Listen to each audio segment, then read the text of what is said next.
Hi, this is Mark Filkins live.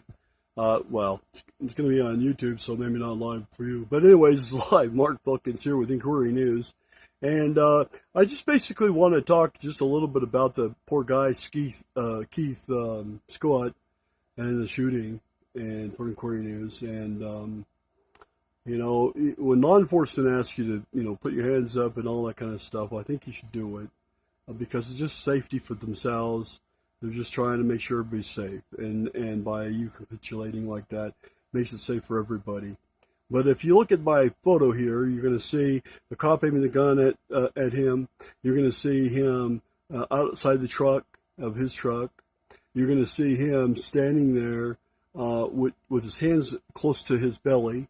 Okay, and then it appears to be a gun holster down on his leg there.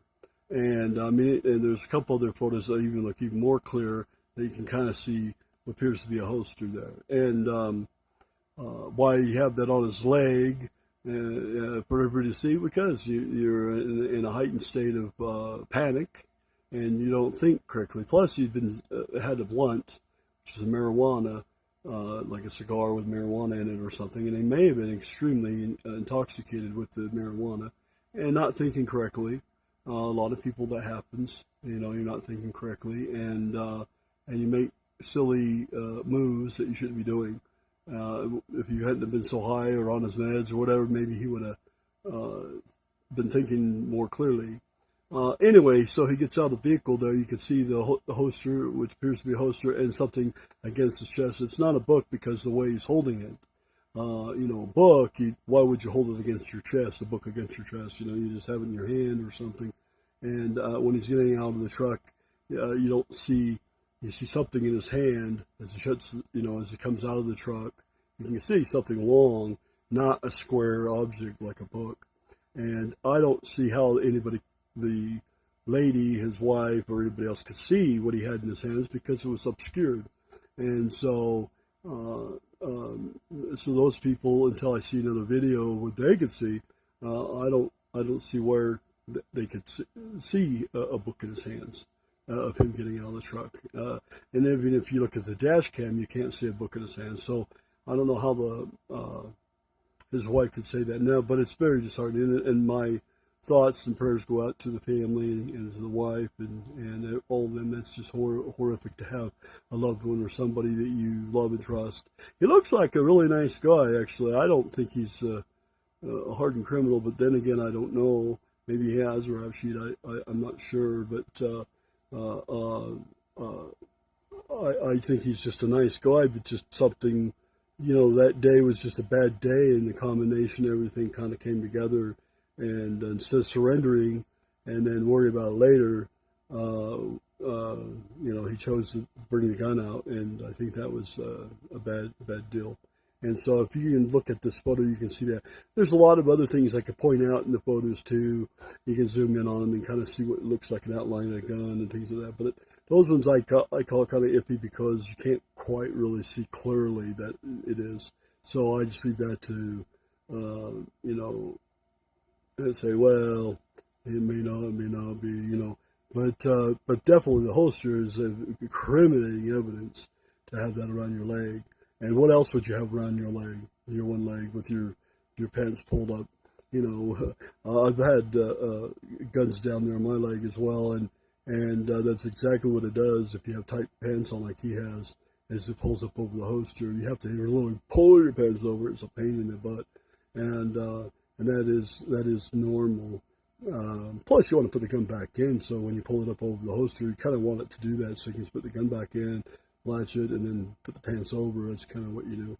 So anyways, I feel bad for that, but really, truthfully, he put himself in this position. He didn't surrender. He didn't come out of the truck with his hands up. He did all that and left the gun in the vehicle. He would have been alive right now. And so, I feel bad of what happened, but that does not give a right for all the African American people, the black people, to go out there and riot and destroy private property. It had nothing to do with this guy. There's a lot of people there rioting and running around is stealing things.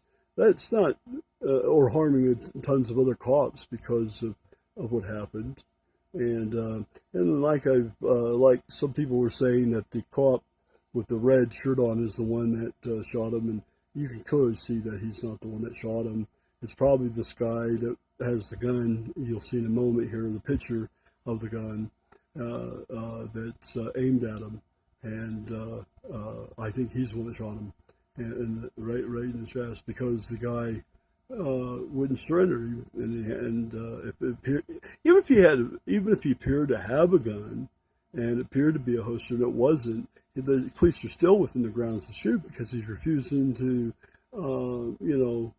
surrender. And you don't know what the guy has. He could have a knife on him. He's a big boy, he could attack you, get your gun, and things like that. So nobody's going to want to run up there and grab that guy and throw him down on the ground because he's a big boy and he could probably handle, unless you had another big guy like him there on the scene, it's not going to happen. And so the only other recourse you have is deadly force. And then if they do see a gun or what appears to be a gun, you're over. So, and I would have done the same thing, saying, hey, get on the ground or else. And, everybody's yelling at him, put the gun down, put the gun down. I mean, that's pretty nice. Normally people see a gun, they start shooting first. But anyway, okay, so I just wanted to put that down for Corey News, and you can take a look at my breakdown of the video that the police released. And somebody said here, why it takes so long for the video to come out and stuff. Well, the police need to put together all the evidence to make sure everything is correct, what happened and who did what and why. And they do an investigation. Remember, they did 2 investigations over a course of a few days. And they need to be able to make sure they don't misinform the public. Look what happened with the misinformation from his wife, which is understandable, and on all the riots that happened. So what if the police accidentally put more misinformation out there, and then people are like, oh, no, that must have been what really happened, and you're liars. And yeah, so people are just lying, just waiting for the police to make it one little mistake to accuse them of anything. And so they need to put together a comprehensive report. They need to put it all together. And remember, the sheriff doesn't know what happened. He wasn't there. And so he has to put it together and find out for his own mind that what happened was correct or not, and things like that. So I think you got to give the police a little bit of a break to put together their stuff. But it appears to me that they didn't have a choice. So anyway, this is Mark Filkins at Corey News signing out. Joe.